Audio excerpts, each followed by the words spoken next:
Halo guys, kembali lagi di channel Arungan. Kalau misalkan kemarin kita sudah bahas nih guys terkait dengan sejarah dalam perspektif negatif menurut Kunto Wijoyo. Nah, kali ini kita akan bahas dari sisi yang positifnya.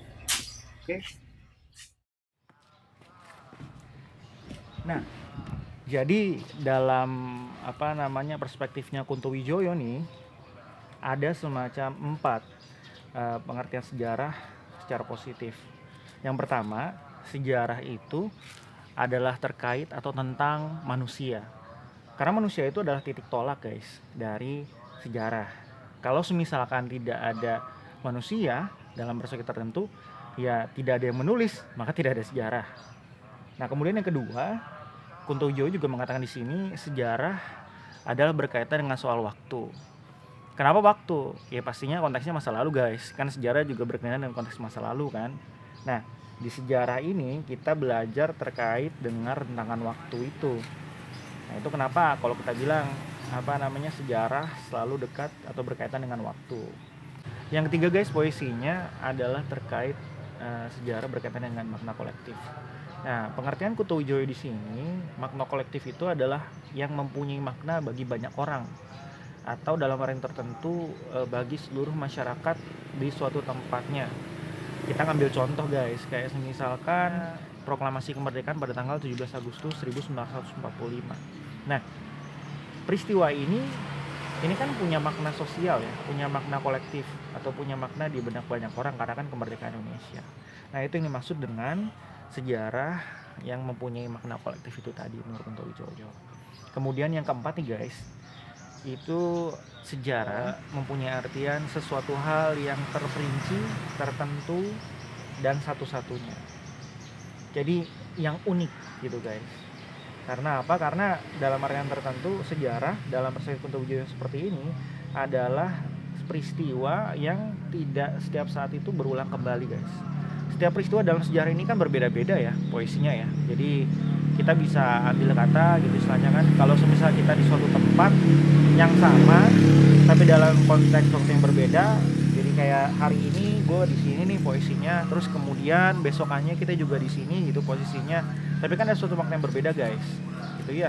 Jadi apakah nanti ada tukang tahu bulat datang lah, besoknya nggak ada tukang tahu bulat dan lain sebagainya kan. Nah, itu kenapa dikatakan sejarah itu suatu yang unik, yang kira-kira tertentu dan terperinci. Nggak bisa disamakan satu konteksnya dengan konteks yang lainnya itu guys, dalam artian waktu ya atau masa. Ya, kemudian posisinya sejarah ini punya 3 unsur guys. Ini yang poin penting kalau kita bicara dalam versi Kunto Wijoyo nih, yakni ada 3, manusia, ruang, dan waktu. Nah, sejarah ini harus punya 3 unsur penting ini, karena posisinya kalau misal tidak ada 3 unsur penting ini ya dalam proses Kunto Wijoyo ini masih belum masih belum cukup lah nih dikatakan sebagai suatu sejarah ya, walaupun ada beberapa hal yang bisa kita debatin dikit-dikit lah gitu ya. Yang pertama adalah manusia dalam perspektif sejarah. Unsur manusia ini adalah penting guys, karena manusia adalah subjek dan objek daripada sejarah itu sendiri. Jika tidak ada manusia seperti yang gue katakan tadi, maka tidak ada yang namanya sejarah, karena tidak ada yang menulis ya. Dan sejarah seperti kita ketahui adalah kan kehidupan manusia ya dalam berbagai aspeknya. Itu kenapa manusia itu menjadi unsur yang penting dalam sejarah. Kemudian yang kedua itu adalah ruang ya. Ruang ini menduduki juga unsur yang penting guys, karena kan kalau kita bicara latar peristiwa, maka kita akan juga bicara soal ruang itu guys, soal tempatnya di mana gitu ya.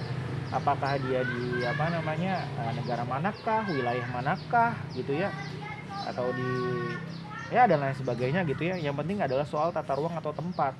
Nah, itu menjadi hal yang penting karena disitulah peristiwa itu berasal. Kemudian yang ketiga guys adalah soal waktu.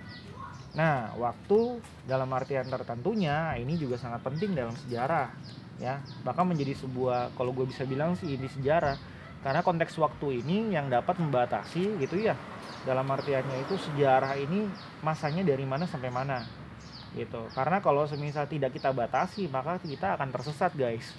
Poinnya dalam artian maksud gue itu tersesat, mau bahas masa yang mana, mau bahas waktu yang apa. Karena dengan adanya unsur waktu ini menjadikan kita ini menjadi sebuah peristiwa gitu ya. Jadi tiang pancang dari awal peristiwa itu berada, kemudian peristiwa itu berjalan sampai dengan peristiwa itu berakhir. Jadi 3 konsep: manusia, ruang, dan waktu. Oke, kemudian selain kita bahas ketiga unsur itu, yang tadi manusia dan ruang dan juga waktu, kita juga akan membahas di setiap penulisan sejarah ini ada beberapa hal nih yang kira-kira itu akan selalu ada. Apa itu? Jadi ada 5W plus 1H. Nah, what ya, itu satu, apa gitu ya. Apa sih peristiwa itu gitu istilahnya ya. Kemudian when itu kapan peristiwa itu berlangsung ya. Where itu posisinya tempat, di mana tempat kejadian atau peristiwa itu berjalan, atau dalam artian tertentunya berlalu gitu ya. Kemudian why. Nah, why ini posisinya mengapa peristiwa itu dapat terjadi gitu ya posisinya ya. Kemudian who itu siapa sih tokoh-tokoh yang ada dalam peristiwa itu. Karena tadi kan kita ngomong soal manusia ya posisinya ya. Maka ini juga kita bilang di mana sih tokoh-tokohnya atau peristiwa yang berlangsung itu. Kemudian ada how itu adalah bagaimana peristiwa itu dapat berjalan. Nah, biasanya keenam bagian ini selalu ada dalam penulisan suatu kisah sejarah. Nah, itu yang menjadi sebuah pola di mana unsur-unsur sejarah itu bisa menjadi suatu, kemudian bisa jadi suatu peristiwa guys gitu, dan kemudian ditulis gitu. Oke guys, itu aja posisinya. Jadi kita udah dapat gambaran nih dari Kunto Wijoyo, dari yang positif sampai negatifnya atau negatif sampai positifnya. Nah, lain kali kita akan bahas soal unsur sejarah yang lain. Jadi stay tune ya di channel Arungan. Jangan lupa like and subscribe. Kalau enggak ya syukur-syukur di share lah. Ya pusing gua soalnya kalau semisal enggak tuh. Thank you.